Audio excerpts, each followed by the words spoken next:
Well, hello, good evening, and welcome everyone to another Boris Spassky live stream. Didn't make last night. I was hoping to do this last night, but delays at work and stuff like that, and been going to the gym and getting home late.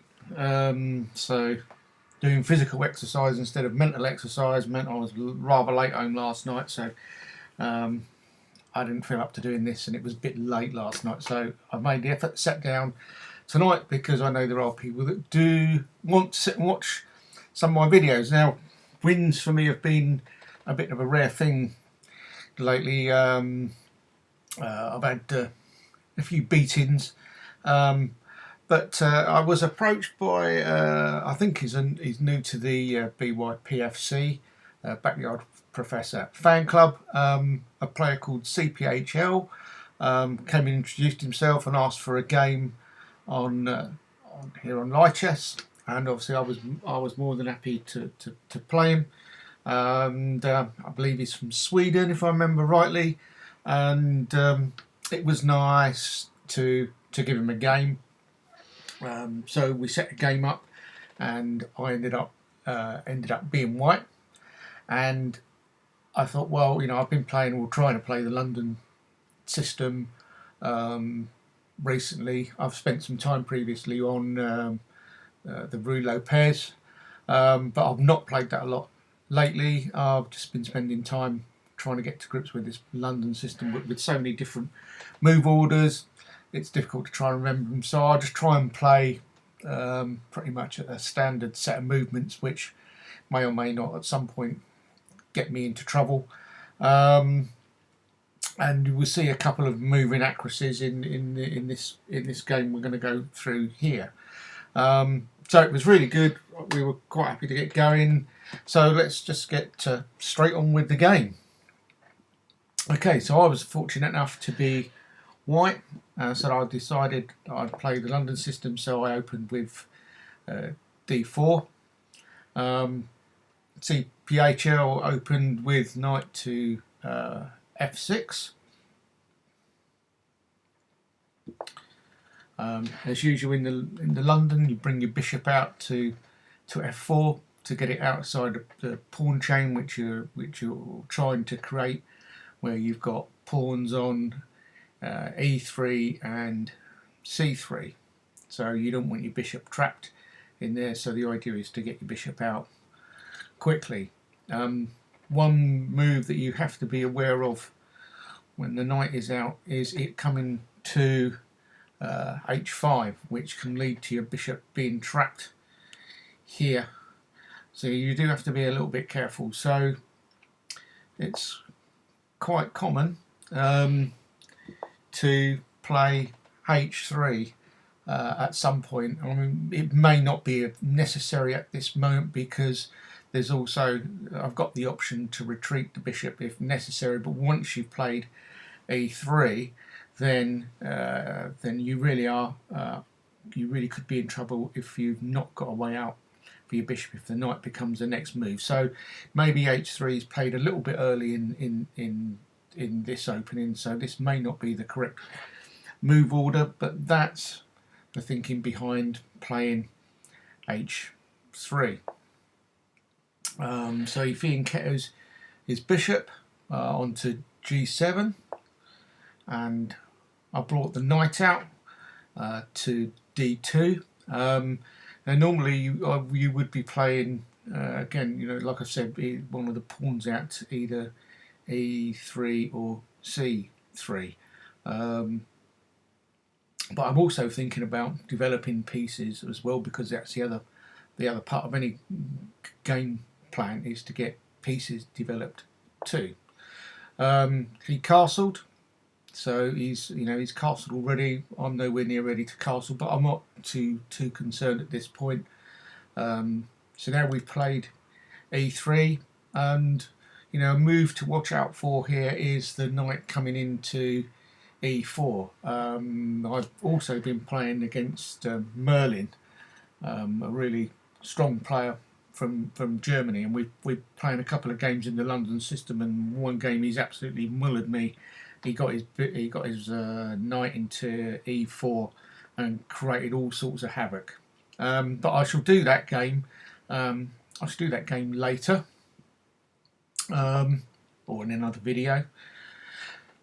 CPHL played d6, so I'm still thinking, you know, I'm not sure what his game plan is at the moment.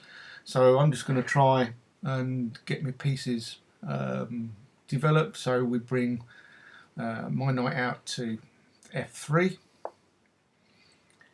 He's played b6. So I'm not sure if this opening that he's playing has got a name of any kind. I'm not too strong with opening names and whatever. But all I'm trying to do is just work on my own opening at the moment and just try and get myself into a reasonable position. One thing that can become a problem with the bishop on d3 and the knight on f3, if you end up with a pawn push into e3, it can really be quite problematic. Oh, that's my iPad going off. We'll just ignore that. So I've been caught with that a couple of times too. So it's something you have to try and sort of be wary of. I'm not sure quite what the counters are. I just know it can be a bit of a problem. So now we're pretty much there with the opening sequence for the London. Now we've got our triangle of pawns. We've got our dark squared bishop outside the pawn chain. We've got our light squared bishop developed to the centre of the board with two good diagonals, so he can move either way should I wish to. We've got the rook opposite the king with the rook to e8, and of course that's the signal to castle. So that's what I did. He developed his knight, so now we're both fully developed, and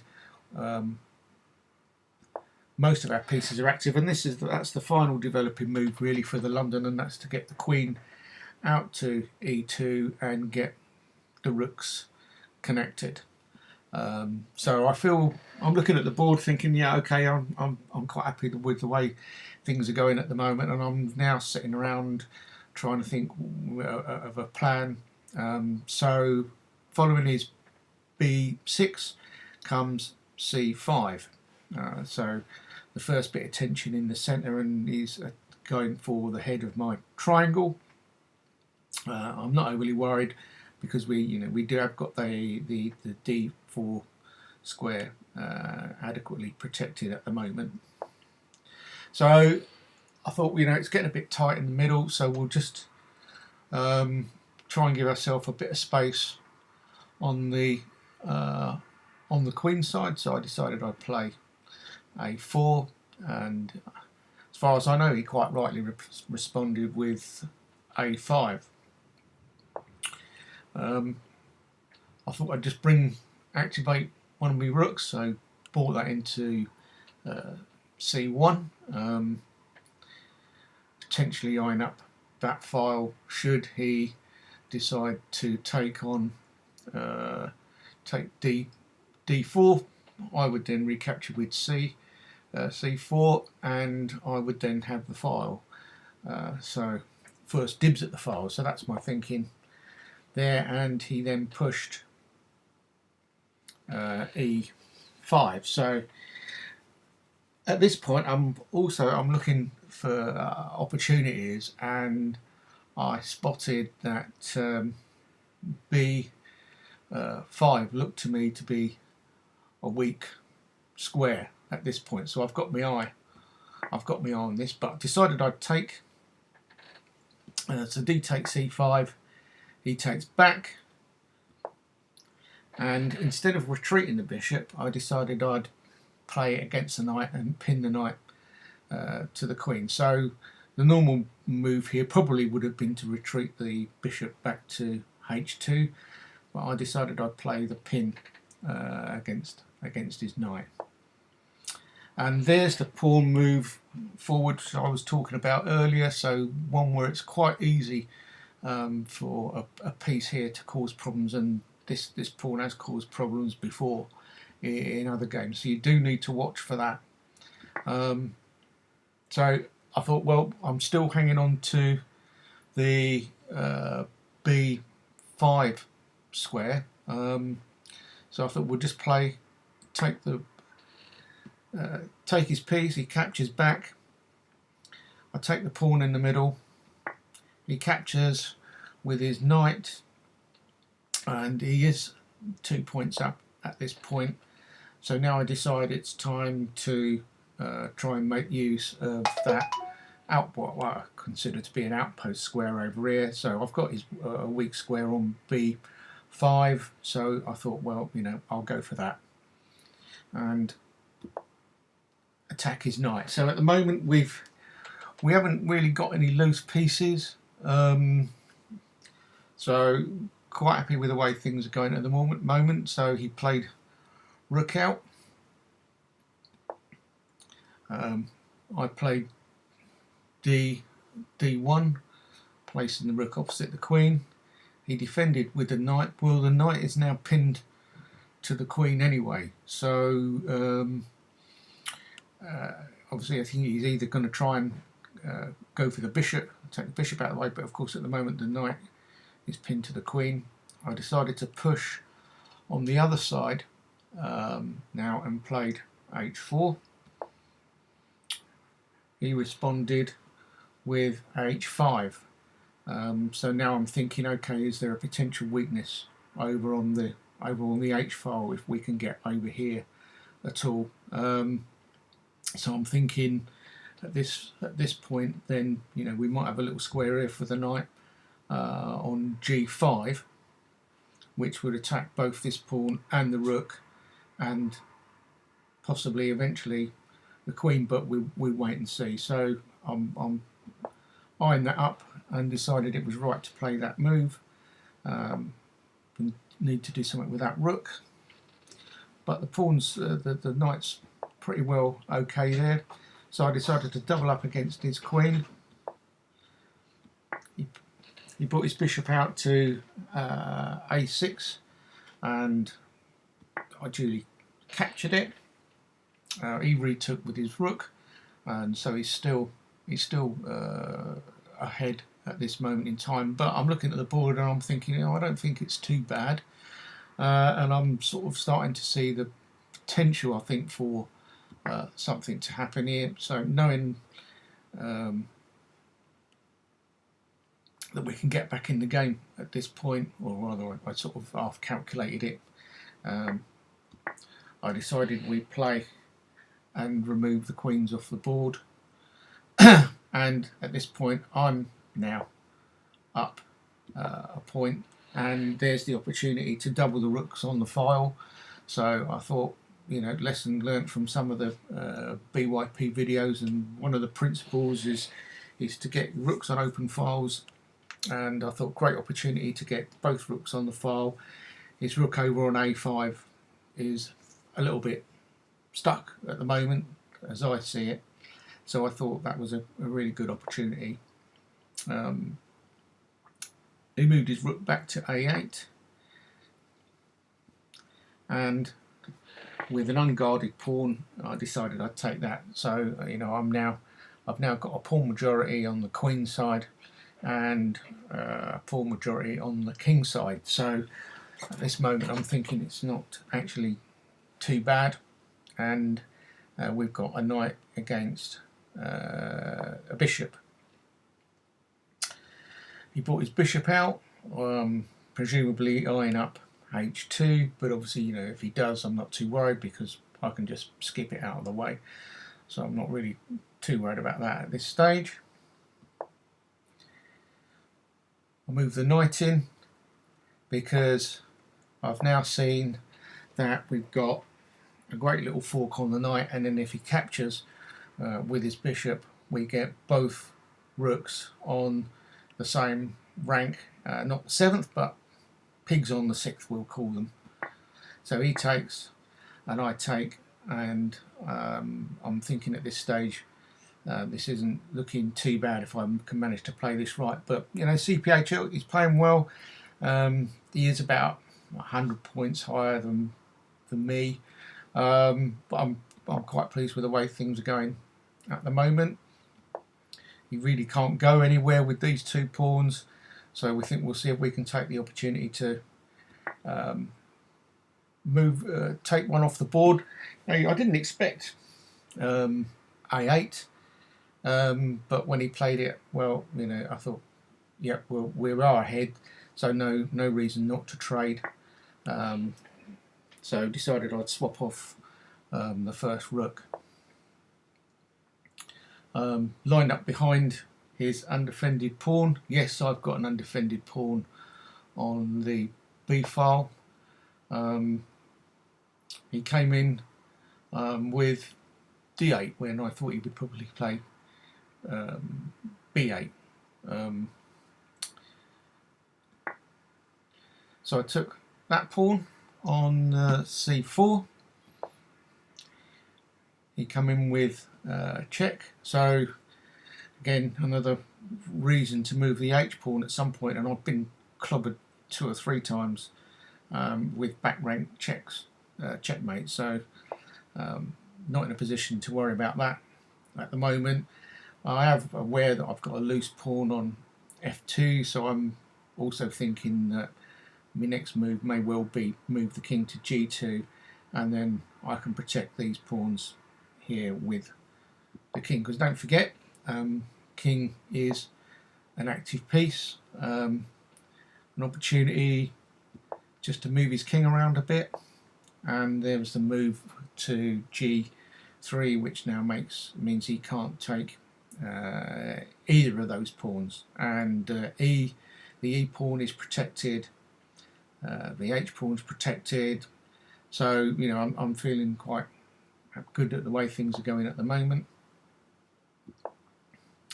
He played A1, so just a simple pawn push to defend the A pawn, and I thought then, okay, we'll just move the rooks around a bit. This is what I was expecting at this time, so I was just going to sort of follow his rook around and see what he did. But with as long as I could stay opposite his rook, then I was quite happy with that. Then come the pawn push on F to F5. Another opportunity to get him into check, forcing his king into the H file, and then I move my king to F4, and my intention, if necessary, was to go round the side of his pawns and come in and basically trap his king over here. So that was my thinking at this stage. He then took the pawn, and which again surprised me, but he admitted it was a blunder, and he quite sportingly said that it was his mistake and he wasn't prepared to ask for a take back, so and resigned. So I was quite pleased with that, and I could see that some of the end game stuff had been practicing like last week with kings and pawns, so that was helping with thinking here and seeing, you know, not leaving the king on the first rank, but using the king to some effect. So that was my thinking behind bringing the king out and then using it to defend, and then have a method of attacking his pawn structure. So you know, playing E5, and then even if he pushed G5,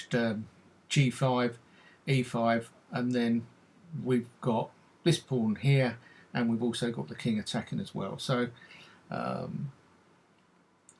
yeah, there can only really be a win for white here, hopefully, especially with a full rook on the board up, and with pawns over. Yeah, I don't think even I could lose that, even though I did prove last week that it is possible to lose from a completely winning position. Right, so that's that game. So I was really quite pleased with the way that panned out. So let's just have a quick look at what we're going to do next. If I'm just going to go off to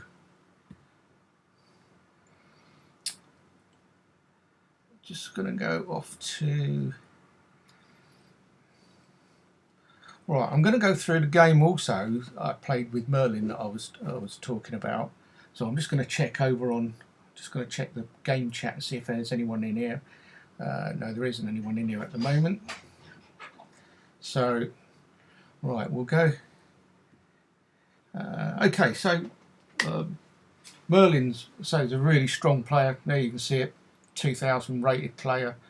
We've had a little bit of a chat, and he says he doesn't really play too many openings. He just plays the board. But I decided we had a quick chat and we decided what we do. So we approach this pretty much from a training game perspective. So unlike the last game where I moved the knight out, I decided I'd get my pawn structure. Again, if Merlin's playing a named opening, I don't know what it is. So I know all I'm trying to do is concentrate on what I'm doing.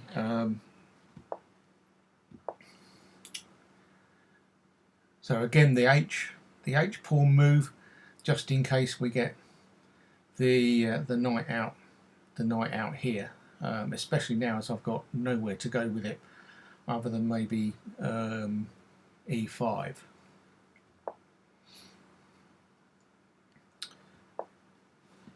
So develop my knight, he's castled, I've castled, the pawn move over on to B6, the final pawn out to C3,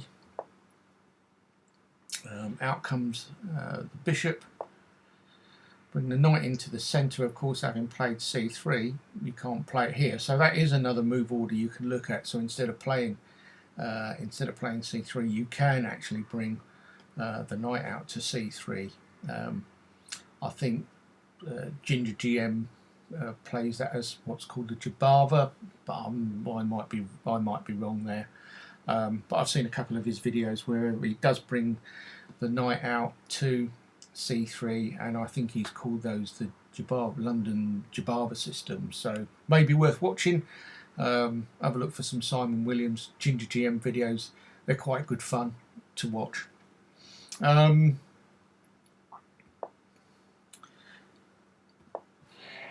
So I've finished my setup for the London there. So again, similar, very similar to, if not identical to the last game. Probably identical if you were paying attention.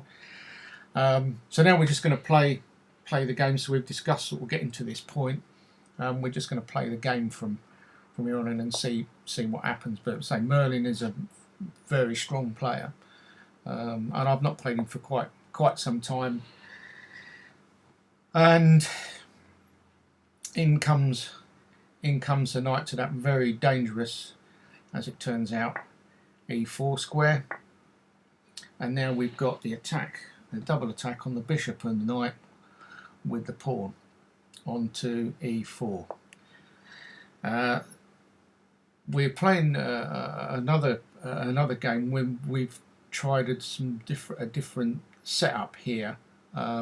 When I moved the knight and I think we gave the bishop away, and hadn't really paid much attention to this move. So this was really to see what we'd do from here. So this was a point we were looking to get to see where the game went. So I'm pretty much playing on my own now. We've been chatting a few things around, and we've got to this point, and now I'm on my own to see what we can do. I decided I'd play G4 and push the rook. and obviously the rook he's let me take the rook. Probably I shouldn't say I've captured it. It's probably better to say that he's captured the rook, because you can see what's coming next, and I'd missed it.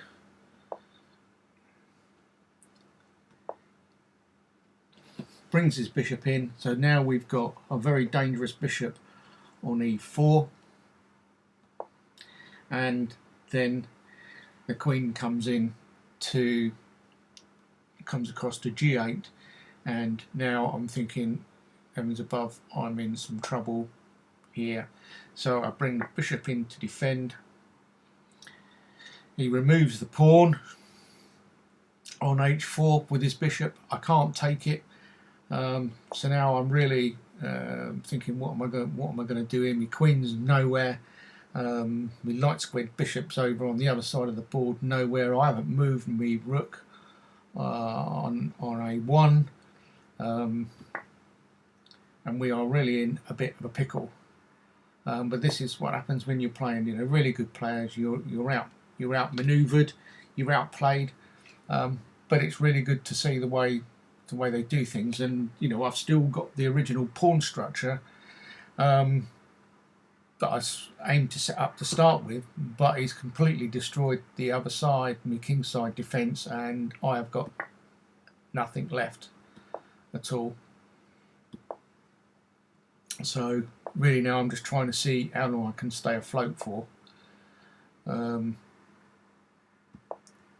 Trying to see where the next attack's going to come from, so I'm trying to see if I can muster some sort of defence, and if you can spot a better move in here, then by all means, if you want to comment on the videos. And on that note, I'll just have a pop over to the chat screen and see if anyone's there. No, there isn't anyone there at the moment. Okay, so the better player amongst you may well be able to see what's coming. I know there is something coming, but I'm just not sure where and how it's going to manifest itself. All I can see is black forces congregating on this side of the board. I've got very little defence, and there doesn't seem to be an awful lot I can do. I'm trying to see if I can find a movement. Across comes the rook. I've played me rook to c1, but I'm now running out of moves that I can actually play. Bang, down comes the rook. No option but to take it. Queen check. Bang. Pawn push. Check with the bishop on e4.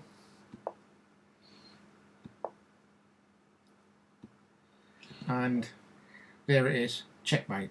So that's how to beat the London system as played by Merlin X. So really good game there, mate. Thanks very much for that. It was really good to see that variation played. So that's something to watch out for. If you're trying to, if you're learning the London system, I guess every system has weaknesses, and if you're not a top exponent at it, then you are certainly probably going to get caught playing against a really strong player. So Merlin is rated over 2000, so a seriously good player. And we had a little bit of a chat earlier, and I didn't realise Yosanim is back to Yosa, our friend Yosanim, who's always super helpful. The guy is about 350 or something like that, so I believe Merlin said that sort of candidate master level. So that tells you how strong Yosanim is as a player.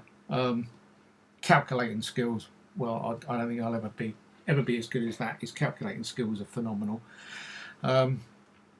But this was a really enjoyable game with Merlin, and I've got another game on that I'm playing with him where we're playing another version of the London system. These aren't rated games; they're casual games, and it's trying to help me learn the game as well. So thanks very much for that, Merlin. If you like what you see on the channel, please like and subscribe. Post some nice comments if you want, and if comments are there, I will always try and answer them. And don't forget, this is a beginner channel, by beginner, aimed at beginners, although I'm trying to be less of a beginner, but I don't know how far away I am from being less of a beginner.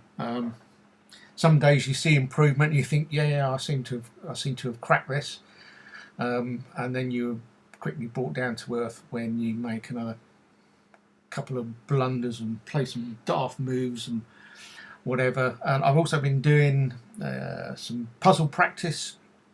I got my rating up to 1500 again, or just over 1500, probably the highest I had, just over 1500.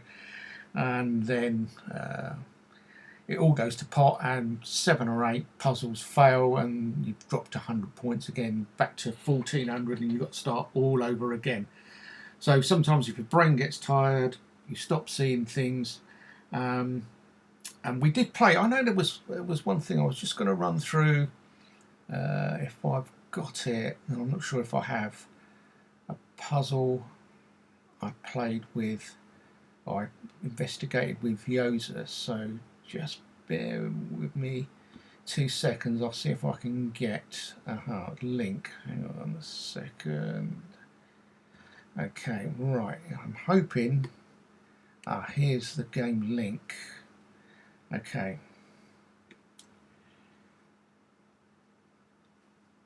I'm hoping this will work.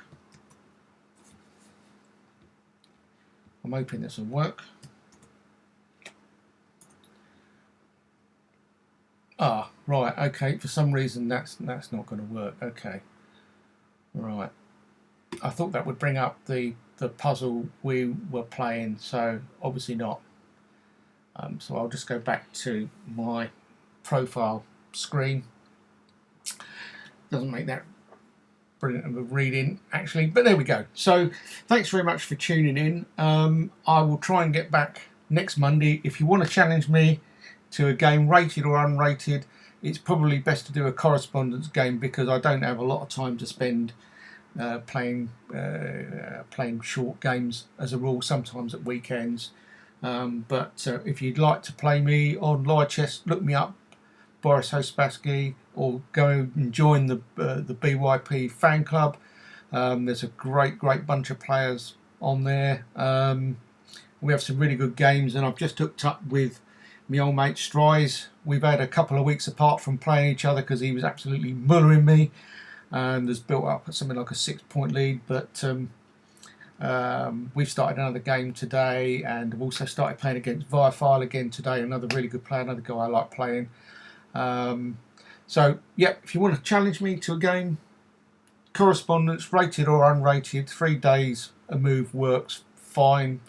And I look forward to challenge it if that's what you'd like to do. If anyone's got any suggestions, things they'd like to see, drop something in the forum, on the BYP fan club forum. Drop suggestions into there. Like and subscribe to the channel if you want to do that. I'd really appreciate it. We're up to about 14 or 15 followers at the moment, so we're not making waves yet, but we're going to have a go. So thanks very much for tuning in. This is Boris Hospassky signing off and saying thank you very much for taking the time to sit and watch my video. Thank you and good night.